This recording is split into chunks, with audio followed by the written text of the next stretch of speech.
Hello everyone, मैं हूं doctor Sanjeev Bharti, MBBS MD general medicine.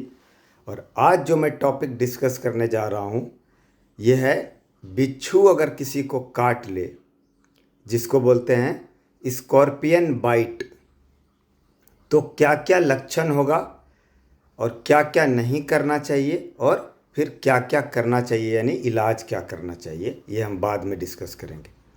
सबसे पहले तो जान लीजिए कि जो भी स्कॉर्पियन बाइट होता है, बिच्छू जो काटता है, वो अनइंटेंशनल होता है। वो जान के नहीं काटता है। जब आदमी आसपास में दिखता है कोई उसको, तो वो भागने की कोशिश करता है। उसी क्रम में किसी को स्टिंग मार दिया तो स्कॉर्पियन बाइट हो गया। या तो ज़्यादातर ये होता है या तो पैर में या तो हाथ में। तो क्या क्या लक्षण है, स्कॉर्पियन बाइट का क्या लक्षण है? देखिए, 100 में से लगभग 85 से 90% केस में जो बाइट होता है, स्कॉर्पियन बाइट या बिच्छू काटता है, तो सिर्फ लोकल सिम्टम्स आता है। लोकल सिम्टम्स का मतलब हुआ जहाँ पे काटा है ना, सपोज करिए हाथ में यहाँ काट दिया, तो उसका जो असर है इतना ही दूर तक रह जाता है। लोकल सिम्टम्स क्या होगा?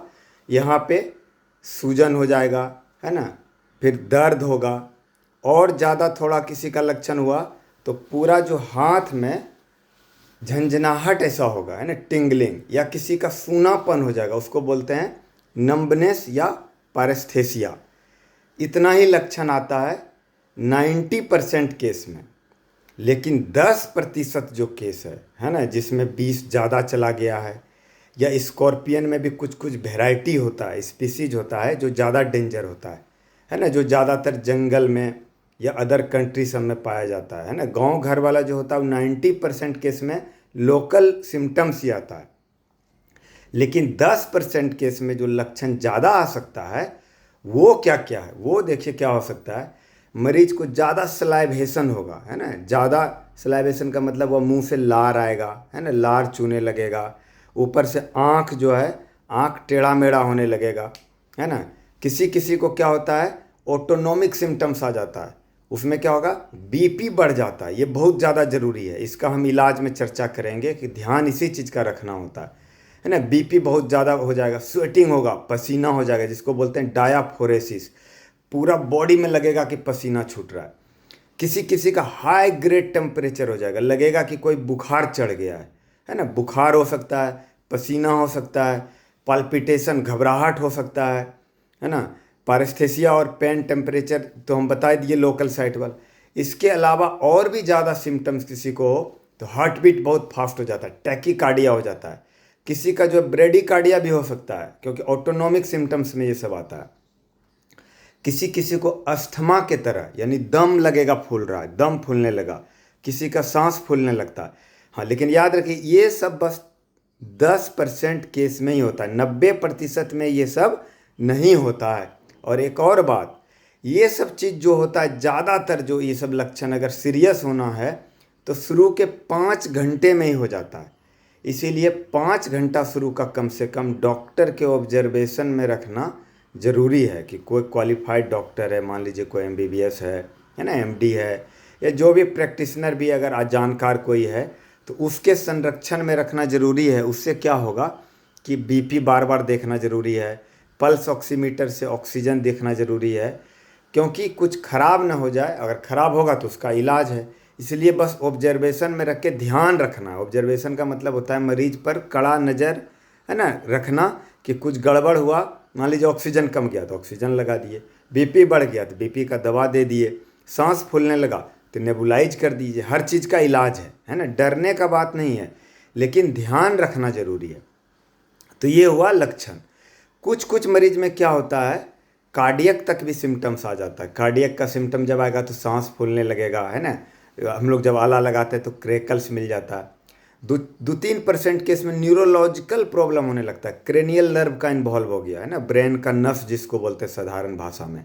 उससे आँख टेढ़ा मेढ़ा हो सकता है ना। बहुत ज़्यादा लार गिरने लगा, मुंह टेढ़ा हो गया, है ना, मरीज उल्टा पुल्टा हरकत करने लगा। ये सब बहुत कम केस में होता है। ज़्यादातर केस में क्या हुआ, लोकल, जहाँ जैसे इस हाथ में काटा या इस पैर में काटा तो उसी हाथ पैर में झंझनाहट हो गया, है ना, सूजन हो गया, दर्द हो गया, ये सभी लक्षण आता। तो ये हुआ स्कॉर्पियन बाइट का लक्षण। अब है क्या करना है, अगर किसी को काट लिया तो क्या करना है से ज़्यादा इम्पोर्टेंट है क्या नहीं करना है। जो लोग देखते हैं हम गलतियां करते हैं, पहला, जहाँ पे काटा है उसके आगे में लोग क्या करते हैं, रस्सी से या धागा बांध देते हैं बहुत ज़ोर से, उससे सोचते हैं कि विष ऊपर नहीं चढ़ेगा। ये बिच्छू वाला चीज़ में एकदम से नहीं करना है।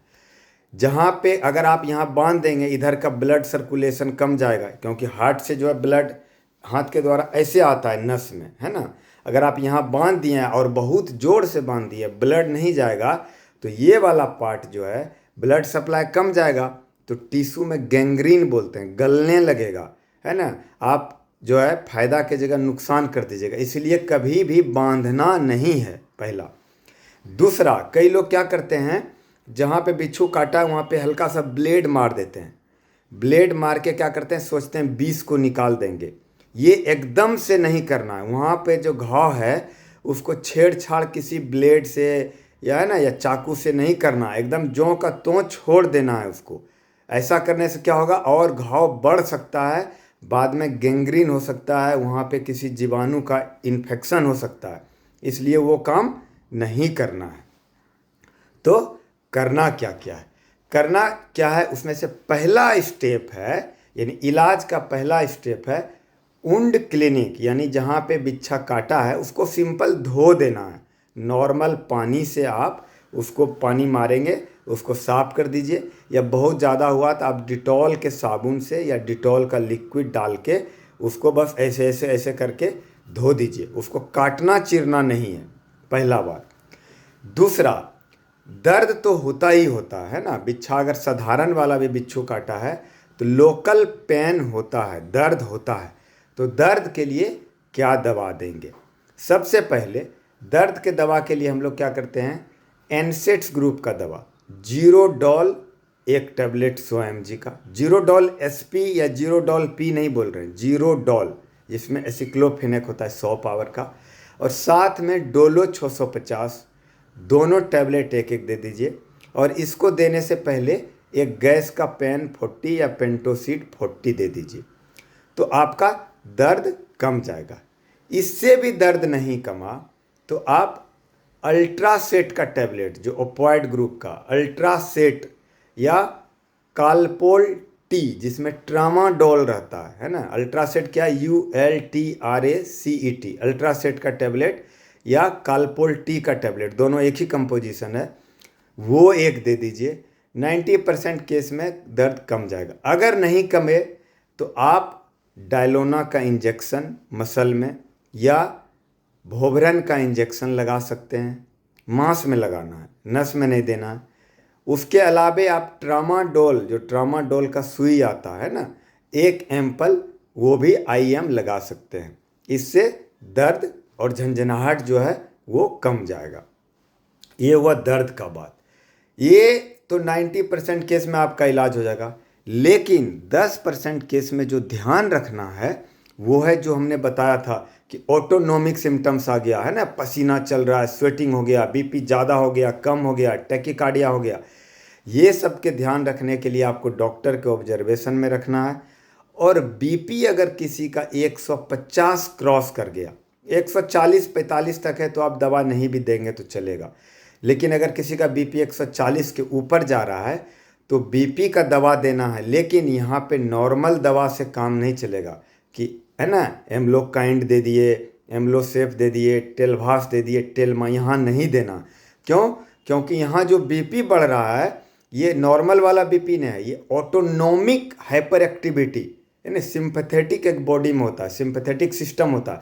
जैसे कि हम लोग कहीं आपके सामने सांप आ जाए या बाघ आ जाए तो क्या होता है, हम लोग का हार्ट बीट खुद बढ़ जाता है, धक धक धक धक करने लगता है, बॉडी खुद प्रिपेयर करते हैं अपने आप को कि भागो, है ना।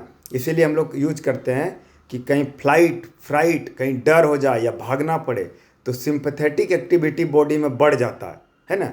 3F होता है, फियर, है ना, और फ्लाइट। एक हुआ फियर, मतलब डर गए तो भी धक धक धक धक करने लगता है, BP बढ़ जाता है। एक होता है फ्लाइट, कहीं भागना हो, है ना, तो भी बढ़ जाता है। ये सब जो फैक्टर होता है 3, उसमें भी ऑटोनोमिक लक्षण के कारण होता है, तो वो तो तुरंत सबसाइड कर गया। लेकिन बिच्छू वाला में ये 4 से 6 घंटा तक बहुत बढ़ने का डर होता है। तो आपको एक दवा देना है, उसका नाम है मिनी प्रेस एक्सल। ये मैं दिखा देता हूँ आपको, ये दवा देना है आपको मिनी प्रेस एक्सल, जिसमें प्राजोसिन रहता है।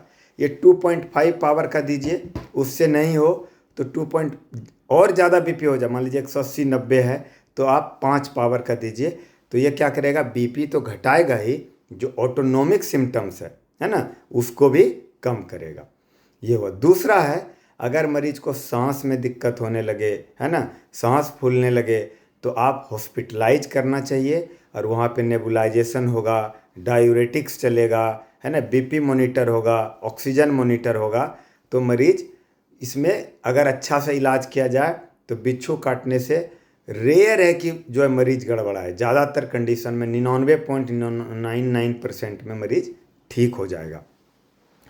तो ये हुआ बिच्छू का इलाज। लेकिन एक बात और हम यहाँ करना चाह रहे हैं कि एंटी वेनम जो होता है, वेनम मतलब हुआ जहर, एंटी वेनम हुआ जहर को काटने वाला दवा, उसका भी यूज होता है। हमारे कंट्री में हमने आज तक नहीं किया, हमारे कंट्री में, अपने कंट्री में सांप काटने वाला में हम लोग यूज करते हैं, बिच्छू वाला में यूज नहीं करते हैं। क्योंकि एक तो 90% नॉर्मल दवा से ठीक हो जाता है, और जो गड़बड़ाता है, बीपी बढ़ गया, ऑटोनोमिक आ गया, वो सब भी हॉस्पिटलाइज हम लोग 24 घंटा हॉस्पिटल में रखते हैं, पूरा ठीक करके डिस्चार्ज कर देते हैं। लेकिन अगर आपके मरीज को या किसी को सांप काट लिया है, तो हम थोड़ा सा जानकारी यहाँ देना चाहते हैं कि वहाँ पे झाड़ फूक के चक्कर में नहीं पड़ना है। क्योंकि एक बात दिमाग में बैठा लीजिए कि झाड़ फूक से वही सांप काटने का मरीज ठीक होता है जिसको कि नॉन पॉइजनस सांप काटा है। मान लीजिए सांप जो हम लोग को घर गांव में काटता है, 100 में 90 सांप जो स्नेक बाइट होता है वो क्या होता है, नॉन पॉइजनस होता है, उसमें जहर ही नहीं है। इसीलिए आप झाड़ फूक करिए नहीं करिए, झाड़ फूक करने से क्या होता है, मरीज को लगता है मेरा इलाज हो रहा है, घबराहट थोड़ा कम होता है, उसका थोड़ा सा बेनिफिट यही है, बस साइकोलॉजिकल बेनिफिट है कि 10 आदमी झाड़ फूक कर रहा है मतलब हम बच जाएंगे।